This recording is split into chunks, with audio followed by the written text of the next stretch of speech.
Sapa sing ngopeni bengung. Bismillahirrahmanirrahim. Assalamualaikum warahmatullahi wabarakatuh. Alhamdulillahirabbil alamin. Walladzi arsala rasulahu bil huda wa dinil haq liyudhhirahu 'alad dini kullih. Wa kafa billahi syahida. Wa asyhadu an la ilaha illallah wahdahu la syarikalah. Wa asyhadu anna Muhammadan abduhu wa rasuluh. Allahumma shalli ala Muhammad wa ala alihi wa ashabihi wa man tabi'ahum bi ihsanin ila yaumiddin. Ya ayyuhalladzina amanu taqullaha haqqa tuqatih wa la tamutunna illa wa antum muslimun wa ba'du. Fa inna asdaqal hadisi kitabullah wa khairal hadyi hadi Muhammadin sallallahu alaihi wasallam. Syarrul umuri muhdatsatuha fa inna kulla muhdatsatin bid'ah wa kulla bid'atin dhalalah wa kulla dhalalatin finnar. Ayol ikhwah akraman subhanahu wa ta'ala, ayat-ayat yang kita kaji malam hari ini bersama tafsirnya dari surah Ibrahim, insyaallah yang ke-21 sampai 23.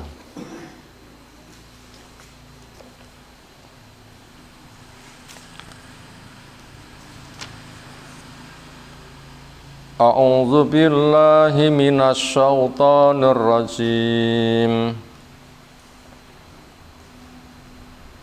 Wa barazu lillahi jami'a. وَقَالَ الضُّعَفَاءُ لِلَّذِينَ اسْتَكْبَرُوا إِنَّا كُنَّا لَكُمْ تَبَعًا فَهَلْ أَنْتُمْ مُغْنُونَ عَنَّا مِنْ عَذَابِ اللَّهِ مِنْ شَيْءٍ قَالُوا لَوْ هَدَانَا اللَّهُ لَهَدَيْنَاكُمْ سَوَاءٌ عَلَيْنَا أجزئنا أم صبرنا ما لنا من محيص وقال الشيطان لما قضي الأمر إن الله وعدكم وعد الحق ووعدتكم فأخلفتكم وما كان لي عليكم من سلطان Illa ata'tukum fastajabtum li fala talumuni walumu anfusakum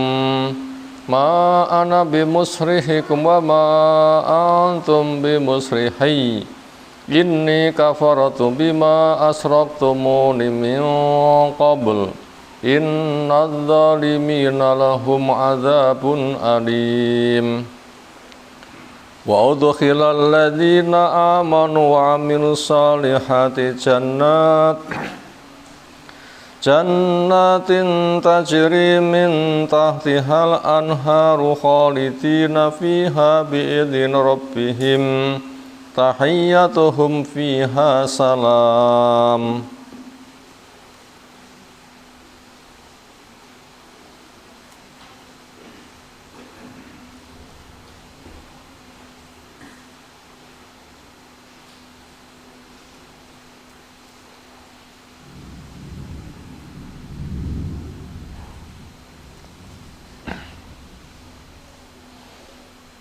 Kita mulai dari ayat yang ke-21. Wa barazu, dan mereka semuanya bermubarozah, kumpul ke tanah lapang, geruduk-geruduk, yaitu ketika tiupan yang kedua, jasad dibangunkan, roh-roh dikembalikan ke tubuh. Kondisi mereka berbeda-beda. Disiapkan hamparan luas tanpa jurang, tanpa gunung. Yang ada hamparan orang memandang tanpa batas. Mereka siapa? Al-khalaiqu, semua makhluk, jin manusia. Wa ta'biru fihi wa fima ba'du bil madhi, dan pengungkapan di dalam berita ini dan peristiwa yang sesudahnya bil madhi menggunakan fi'il madhi, barozu artinya sudah, padahal mereka belum, karena kiamat masih nanti. Sekarang belum kiamat, tapi dikatakan menang. Mengapa? Kau sudah berduyun-duyun berkumpul. Fungsinya litahqiqi wuqu'ihi, karena pasti terjadinya. Ini rahasia bahasa Arab. Sedang, akan itu biasanya menggunakan fi'il mudhari'. Ini akan, bukan sedang. Tapi mengapa menggunakan fi'il madhi? Belum, kenapa dikatakan sudah? Jawabnya pasti. Yang bermukul fami'an, mereka semuanya. Waqala du'afa, maka berkata orang-orang yang dhaif, orang-orang yang lemah,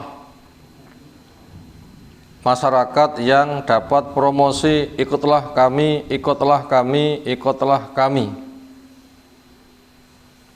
yaitu al-atba'u, para pengikut. Ngomongnya lilladzi nastafakru, kepada mereka yang bergaya besar, memerankan diri sebagai tokoh. Kami orang besar, kamu sebagai orang kecil, yaitu al-matbu'in, mereka yang diikuti. Apa pengaduan orang-orang yang lemah yang dapat promosi? Ikuti jalan kami, nanti saya pikul dosa-dosa kamu. Ketika mereka berkumpul di padang mahsyar, keadaannya berat pol, mereka nagih. Apa bahasa tagihannya?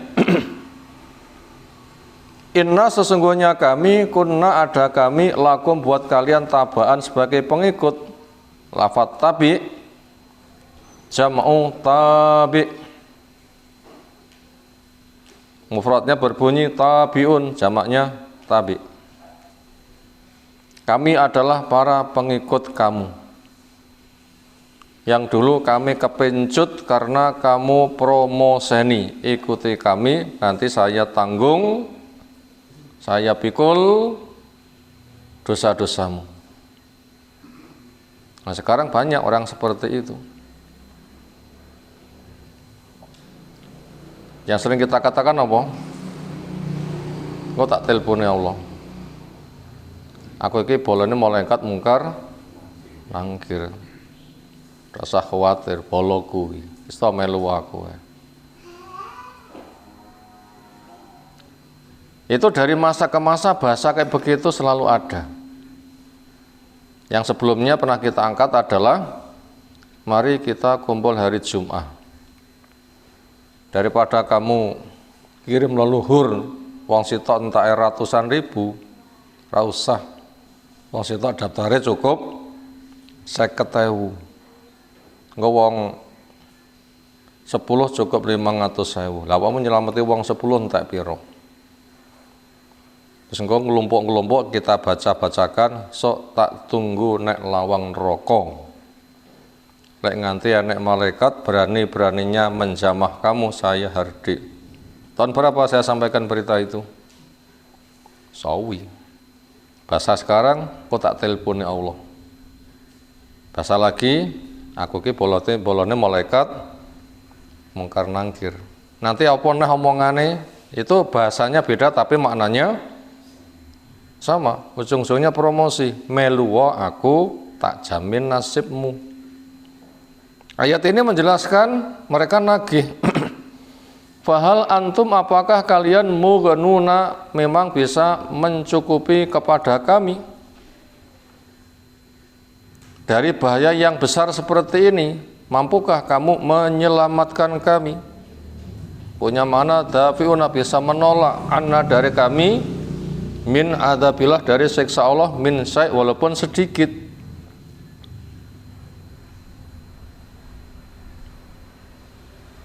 Lafadz min syai' min adzabillah min syai' min al-ula min yang pertama min adzabillah itu litabyin menjelaskan keterangan, mampu mengamankan kami. Diberi keterangan aman dari apa? Dari siksa Allah. Wasanah dan min yang kedua min syai' itu litab'id dari sebagian siksa Allah. Artinya dari siksa Allah walaupun sedikit. Apa jawabannya? Qalu mereka mengatakan, mereka siapa? Al-matbu'un, mereka yang promosi. Melua kami, nanti saya jamin nasibmu, tak tanggung dosamu. Mereka mengatakan apa? Lau hadanallahu, andaikan Allah memberi petunjuk kepada kami, la hadainakum, niscaya kami akan memberi petunjuk kepada kalian.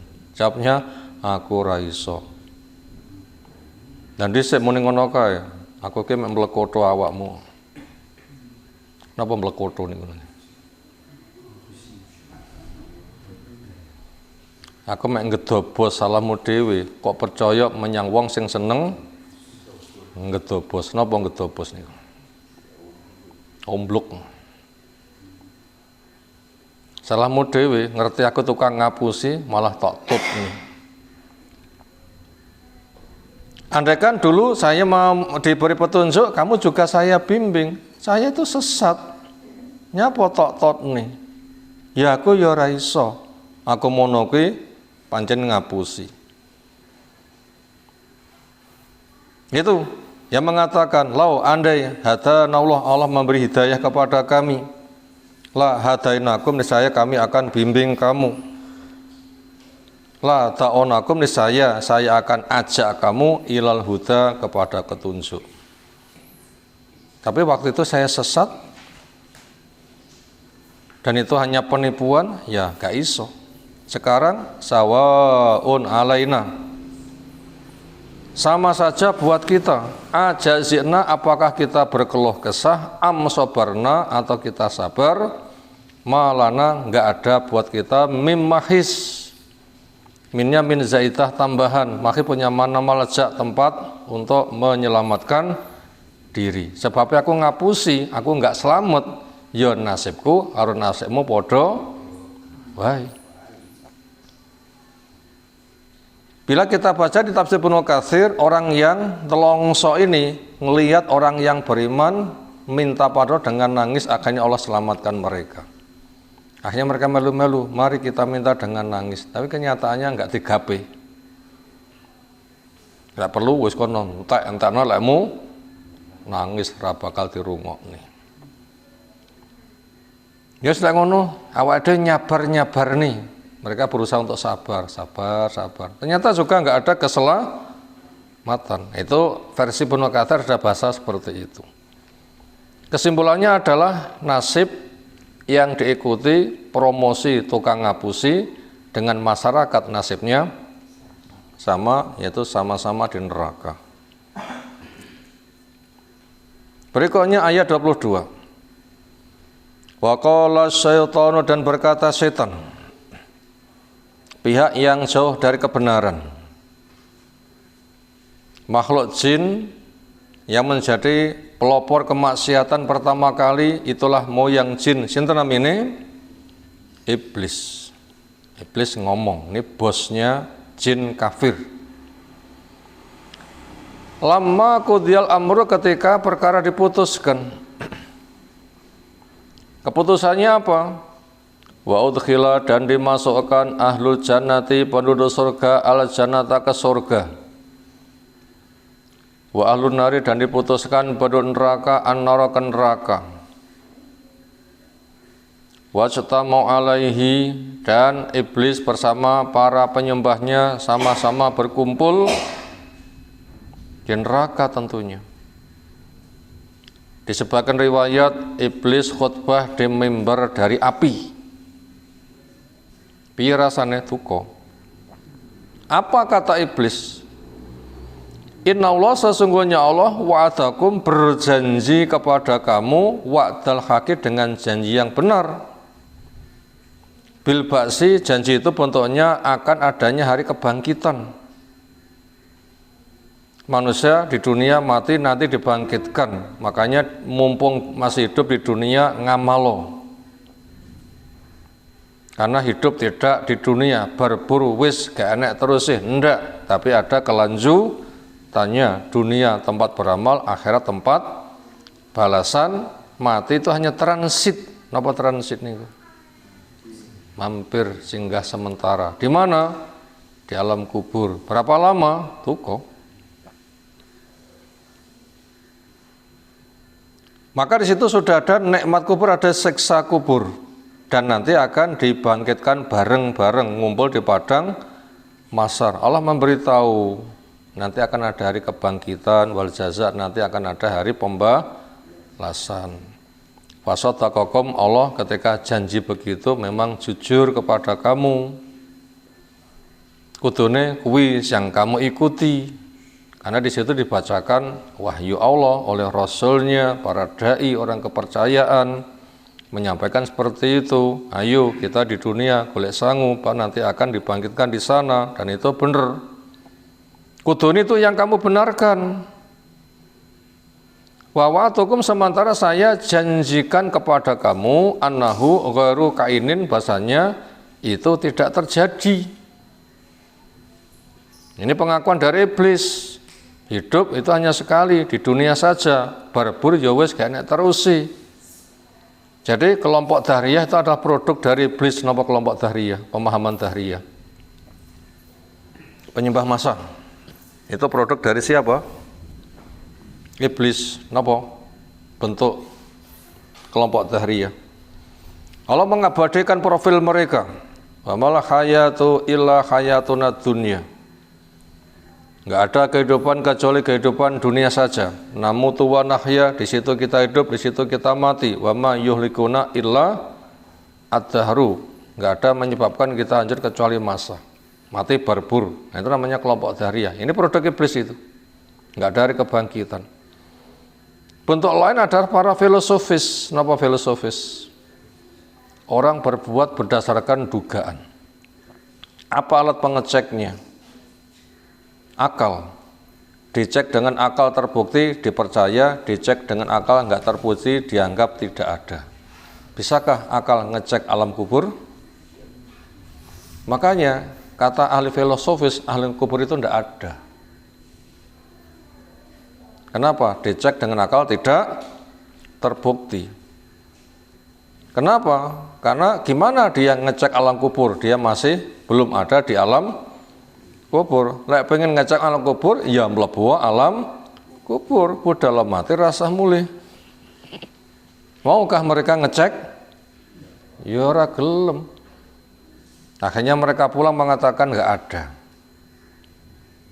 Itu kelompok filosofi filsafat. Dan itu termasuk sistem pendidikan sampai di perguruan tinggi Islam. Maka mahasiswanya menjadi gak karuan. Ujung-ujungnya sama, itu kelompok Dahriyah juga. Itu produk dari iblis. Agama dengan sistem filsafat bukan produk dari iblis. Maka anak-anak kita jangan disuruh bersekolah gurune iblis.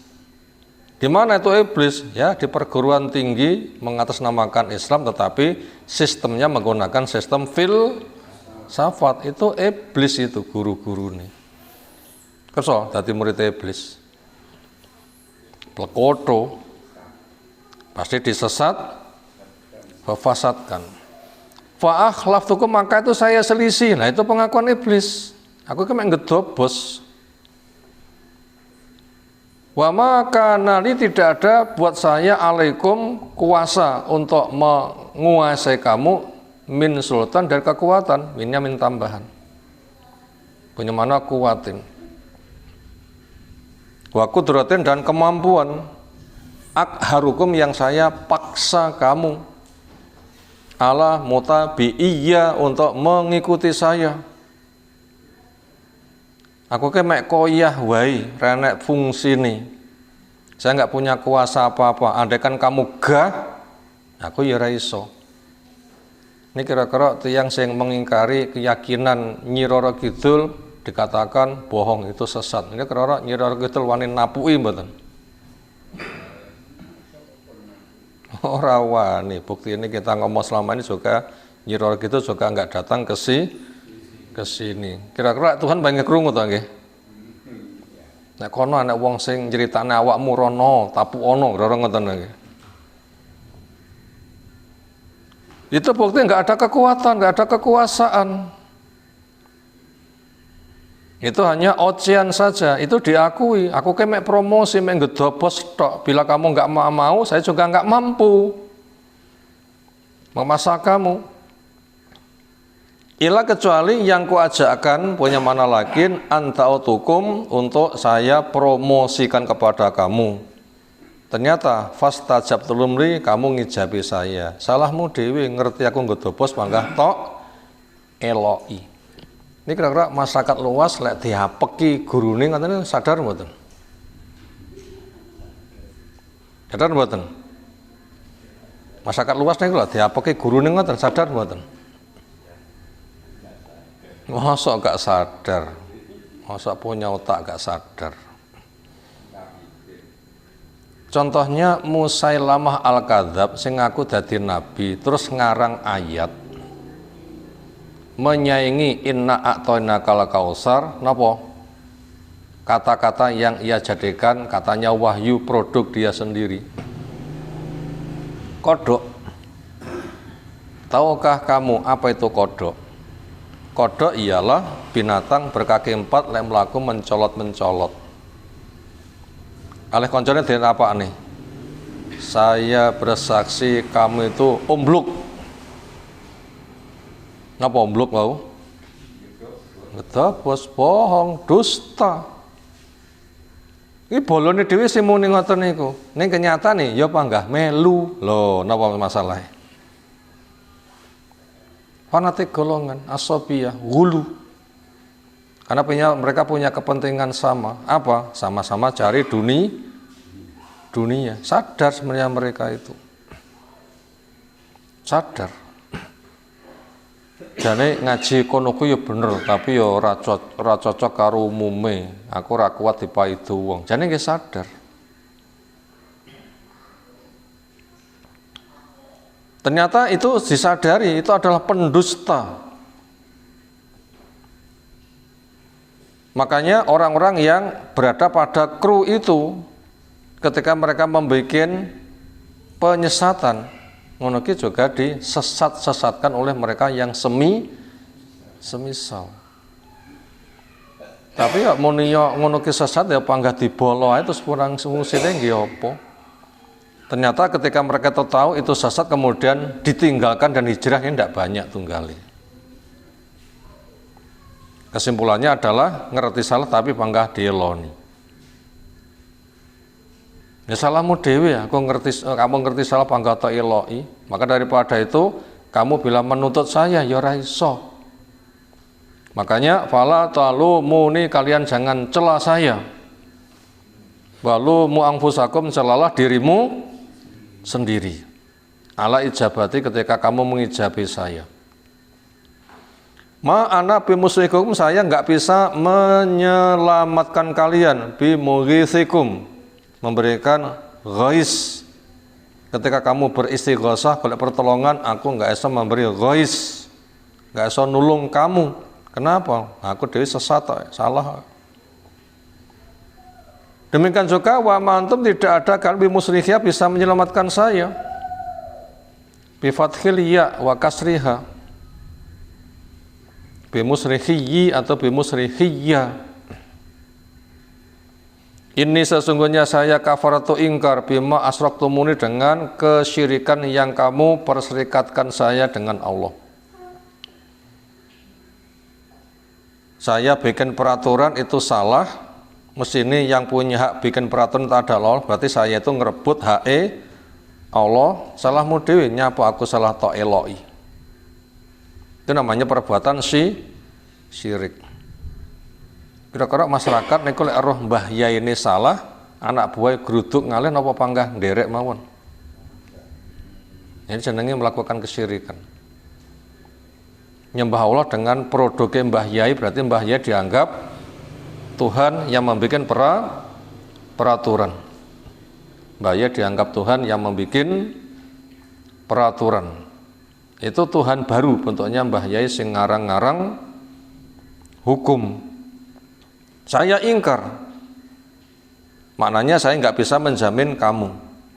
Bisrokikum dengan kesyirikan kamu, iya kepada saya ma Allah yang kamu bersamakan saya dengan Allah mingkoblu dari tempo dulu di dunia ketika di dunia. Nah ketika masing-masing salah, akhirnya pengakuan salahnya nggak ada gunanya. Jadi lek ngaku salah terus tobat wonten donya wonten gunane nggih. Ya Allah kula salah kula tobat. Wonten gunane to nggih tasikan. Tapi bila ya Allah kula salah sakmenika kula tobat wonten akhirat ketampa mboten? Ora ketampa. Akhirnya Allah putuskan qala ta'ala innadz zalimin, punya mana al-kafirin, orang kafir yaitu orang musyrik yang tidak mau menerima yang hak tapi gaya hukum sendiri. Lahum adzabun alim, buat mereka siksa yang menyakitkan. Alim punya mana mu'lim yaitu menyakitkan. Ketika mereka sudah diputuskan masuk neraka, lalu bagaimana ahli tauhid? Berikut ini wa udkhila, dan dimasukkan alladzina amanu, mereka yang beriman, punya makna bertauhid yaitu nyembah Allah pakai cara Allah, mengharapkan rahmat Allah, niku ahli tauhid. Lah ahli syirik wau napa? Nyembah Allah carane gawe dhewe. Nah itu. Napa contohnya pada Ramadan nyembah Allah carane gawe dhewe napa? Tahlil apa wonten kuburan napa malih? Megengan napa malih, tartil Quran wonten kuburan napa malih,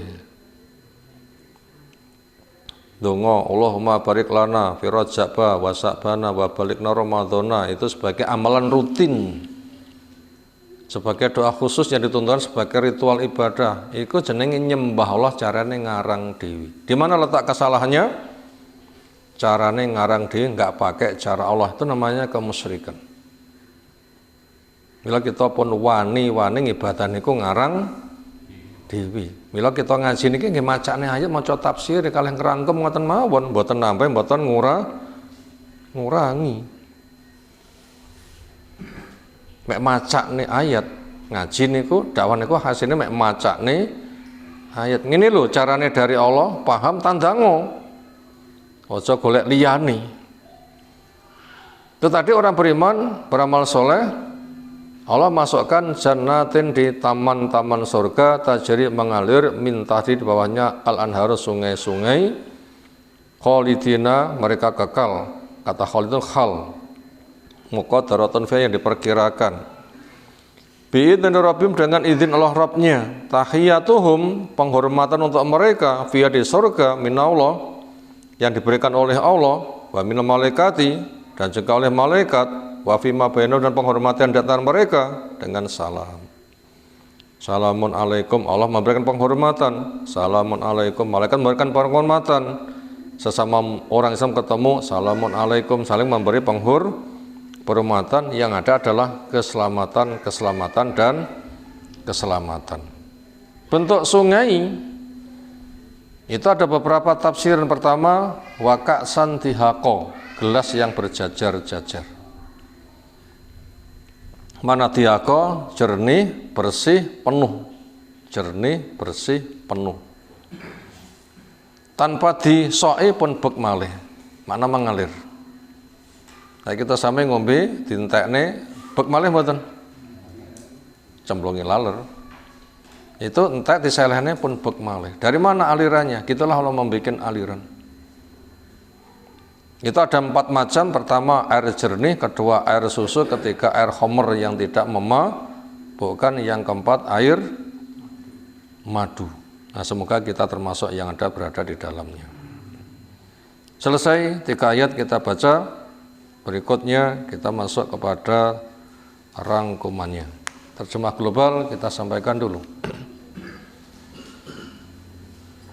Setelah tiupan kedua berbunyi, manusia bangkit dari kubur, roh-roh dikembalikan.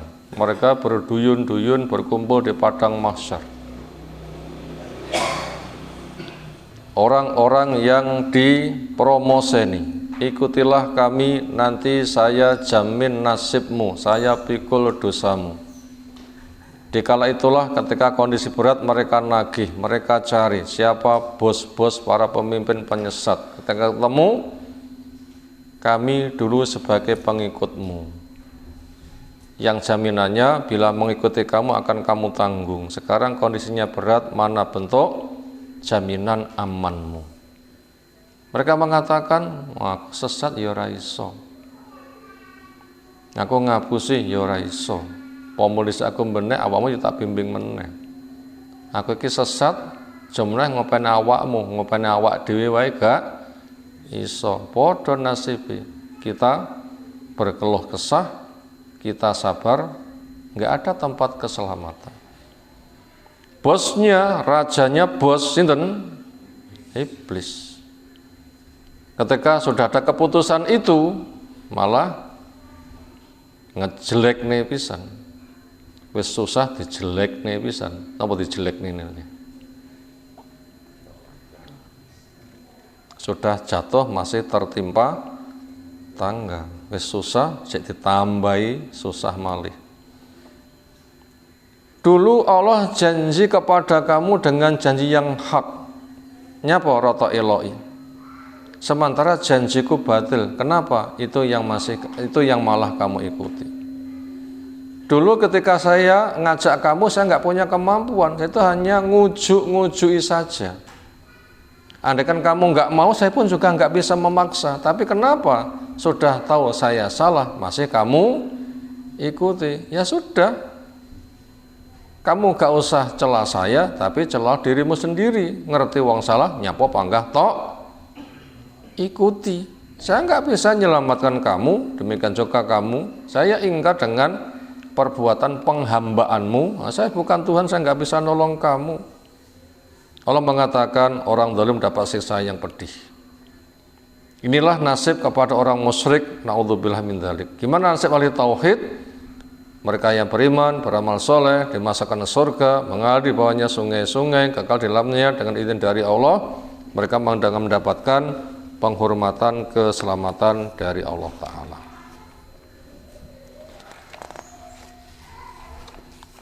Rangkumannya berikut, mau ditulis silahkan. 1. Allah zat yang maha tahu.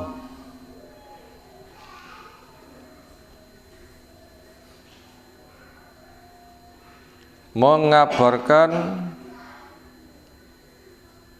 persengketaan. Mengabarkan tentang persengketaan. Saling ingkar dan saling laknat. Allah zat yang maha tahu mengabarkan persengketaan, saling ingkar dan saling laknat antara penyesat dan tukang taklid. Itu nomor 1. Saya ulang, Allah zat yang maha tahu mengabarkan persengketaan, saling ingkar dan saling laknat antara penyesat dan tukang taklid.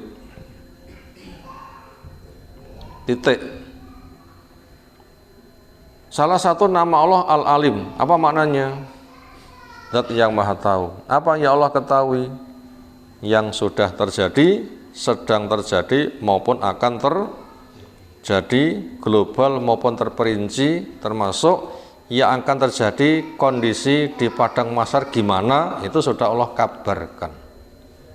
Gimana neraka, sudah Allah kabarkan. Gimana surga, sudah Allah kabarkan. Nah, silahkan dimiliki buku semisal Bidayah wa Nihayah. peristiwa dulu, sekarang, akan datang sudah tertulis di situ, tulisan Ibnu Katsir. Tulisan Ibnu Katsir, judulnya apa? Bidayah wa Nihayah. Yang sering banyak dijual di toko itu adalah huru hara hari kiamat. Yang ke depan itu yang banyak diceritakan tentang huru hara hari kiamat. Itu diceritakan Pustaka Al-Kautsar, itu ada itu bukunya. Nah, silakan dimiliki dan dibaca tentang gimana tanda-tanda kiamat kecil, besar, tanda kiamat 10 besar, proses terjadinya kiamat dan sebagainya, itu diceritakan di sana. Termasuk ini hanya sekelumit yang diceritakan, yaitu tentang persengketaan, saling ingkar dan saling laknat antara penyesat dan orang yang taklid buta. Kalau di masyarakat kita, para penyesat ya dai-dai penyesat, kiai-kiai penyesat, kiai yang tukang ngarang sholawat. Rata-rata mereka itu berkumpul di dalam semisal kayak Islam Nusantara. Sapa wonge ya bisa dibaca sendiri karena media sudah banyak menceritakan sapa si A, sapa si B, sapa si C dan macam-macam. Lalu siapa si tukang taklid? Jawabnya rata-rata masyarakat yang menonton perilaku mereka. Dan ternyata taklidnya itu bukan main. Sampai dizinai manut, setorno bojomu sewengi manut. Nanti anak-anak di timnet pondok dizinai juga manut, jelek ngono ki ngalap berkah. Sampai lek salam nganti diambungi tanange, lek laku jongkok. Sajadah digelar didek-idek Mbah Yai, jareke ngono kuwi berkah. Sujud di telapak kaki Mbah Yai. Senada dengan itu banyak yang seperti itu. Media pernah mengangkat, akhirnya juga dikuyo-kuyo media nih, untuk membongkar bagaimana penindasan akidah kepada orang-orang luas. Itu contoh penyesat dan tukang taklid. Di dunia seolah mereka itu kompak, tapi nanti di akhirat adalah mereka saling ingkar, bersengketa dan saling laknat. Kira-kira tiang niku lek dihapusi terus misuh-misuh terus muni ora basa bisuan. Wes kewan diceluk kabeh ngoten nggih. Kewan diceluk kabeh, jenenge kewan A, jenenge kewan B, nanti produksi pertanian gaplek diceluk kabeh. Kenapa? Muring-muring. Kenapa? Romoso dikhianati. Makanya jangan seperti itu. Makanya kita wajib cerdas. Di dalam sholat kita dibimbing cerdas. Imamnya salah, katut salah napa dipun elek nih. Loh, subhanallah kan tilik ini kan nggak boleh kan katut salah. Semuanya seperti itu. Makanya kita wajib cerdas. Saya ngaji kok salah, diberikan masukan. Coba nggak diloki wae.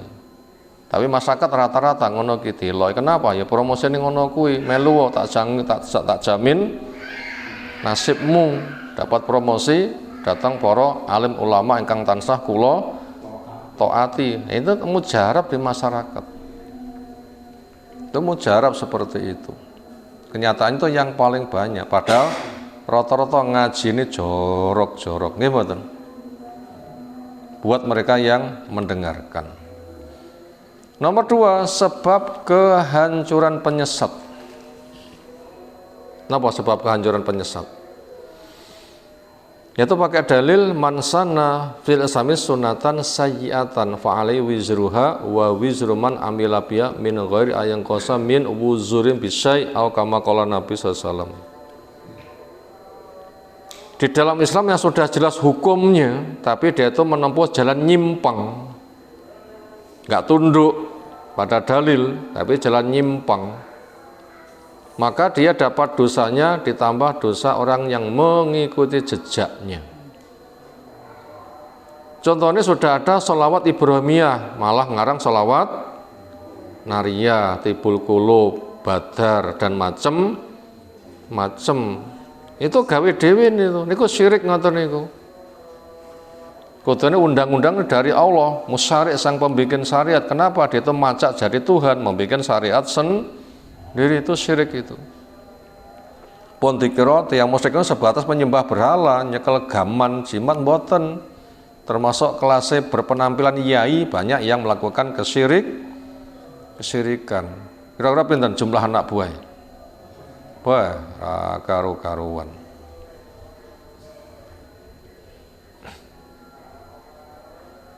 Nomor 3, sebab kehancuran tukang taklid. Ini masyarakat awam, masyarakat umumnya. Mereka itu juga mengalami kehancuran. Apa sebabnya? A, B, C, D, E saya rangkumkan. 1, tidak menyukuri punya akal. Ini sebab kehancuran pertama. Tidak menyukuri punya akal. Pinter-pinter tapi nggak disyukuri. Penak manut wae. Napa dawuh Mbah Yai.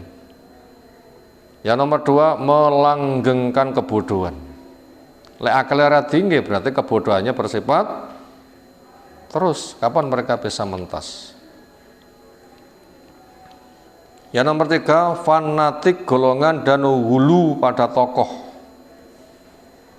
Yang C, atau nomor 3, fanatik golongan dan hulu pada tokoh.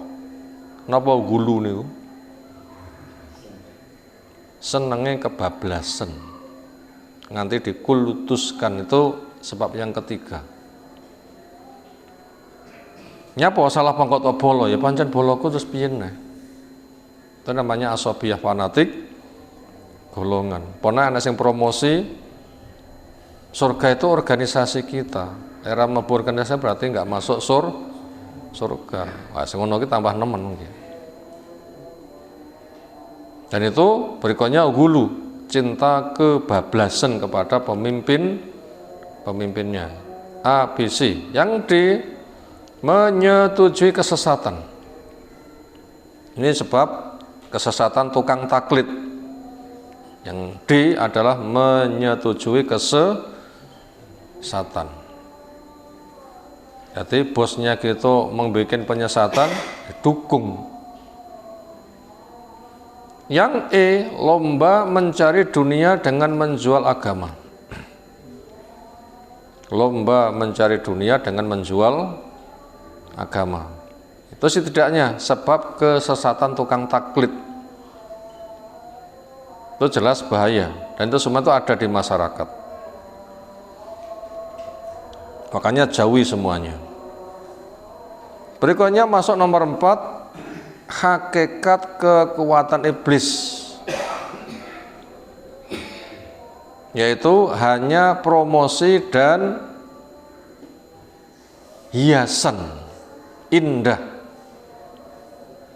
Hakikat kekuatan iblis hanya promosi dan hiasan indah. Titik. Jane iblis niku gak ada kekuatan mboten? Mboten. Napa senjatane? Promosi. Saking gencarnya promosi loh teman, jadi masalah. Sehingga orang itu terbiasa, dan itu dihias-hias indah dengan khurafat, cerita-cerita konyol, seolah itu bener. Napa malah berita-berita kesaktian wali kolang-kaling diduding dadi emas, kan khurafat nggih ngoten-ngoten niku. Itu masih berlaku di masyarakat yang model-model seperti itu ciri khas itu iblis itu. Sebenarnya kekuatan ada di situ. Lek wonge seneng donya, seneng nyawang, sisih nggih seneng. Lama-lama nanti mendukung dan membiarkan, lama-lama ada kepentingan dunia, nanti akan gabung. Naudzubillah min dzalik. Nomor 5, arti menyembah iblis. Nomor 5, arti menyembah iblis yaitu taat kepada kemaksiatan. Itu nomor 5, arti menyembah iblis. Apa? Taat kepada kemaksiatan. Jadi sopo wae salah kok panggah dieloki, itu namanya menyembah iblis. Pake salah, mboke salah, anak panggah manut, itu nyembah. Suami salah, istri salah panggah diikuti itu namanya menyembah. Tokoh-tokoh salah panggah diikuti namanya menyembah. Dia Tuhan lain bersama Allah. Itu syirik, itu dosanya gak karuh-karuan. Itu banyak terjadi. Terakhir yang keenam, keutamaan ahli tauhid. Terakhir yang keenam, keutamaan ahli tauhid. Yaitu diampuni dosa dan masuk surga full kenikmatan. Diampuni dosa, masuk surga full kenikmatan. Itu keutamaan ahli tauhid. Diampuni dosa, masuk surga full kenikmatan. Apa itu ahli tauhid? Ada 3 ciri terlalu sering kita sampaikan. Apa 3 ciri? Nyembah Allah, pakai cara Allah, mengharapkan rahmat Allah. Itu ciri khasnya. Nyembah Allah, pakai cara Allah, mengharapkan rahmat Allah. Lek musyrik, nyembah Allah, berharap rahmat Allah, tapi carane ngarang dewi. Akhirnya rahmat yang dicari, rahmat wong sing tukang ngarang. Muni pira wae ya dibayar, nggih mboten? Akhirnya kirim hadiah pahala ini itu. Itu kesyirikan. Di sini yang kita bahas adalah keutamaan ahli tauhid, nyembah Allah, pakai cara Allah, mengharapkan rahmat Allah. Apa itu? Bila punya dosa-dosa kecil, itu diampuni. Karena dosa besarnya sudah disingkirkan. Tauhid itu kan menyingkirkan dosa besar kan? Pengampunannya berproses, ada yang diampuni total, ada yang masuk neraka cuma nggak kekal. Nah begitu, tapi itu ada harapan diampuni. Walaupun masuk neraka ada harapan diampuni, mungkin dapat syafaat. Yang akhirnya juga masuk surga, karena masuk surganya nggak bareng. Bareng nggak ahli tauhid masuk surga? Nggak bareng. Itu bertingkat-tingkat, berkelas-kelas itu. Ya, kelas pertama tanpa hisab, tanpa azab. Ada yang kecemplung, dibuang dadi areng, nanti dikeluarkan juga. Bertingkat-tingkat, tapi itu ada harapan keluar. Ada harapan keluar. Ada juga yang masuk surganya paling akhir, tetapi tetap bisa keluar. Dan bila sudah masuk surga nanti full kenikmatan. Nah, semoga kita termasuk jadi ahli tauhid. Demikian yang kita sampaikan di malam hari ini. Insyaallah kelanjutannya kita sampai waktu yang lain. Semoga Allah Ta'ala berikan ilmu bermanfaat untuk kita semuanya. Ada tanggapan silahkan. Kira cukup istirahat. Subhanakallahumma bihamdika asyhadu an la ilaha illa anta astaghfiruka wa atubu ilaik. Assalamualaikum warahmatullahi wabarakatuh.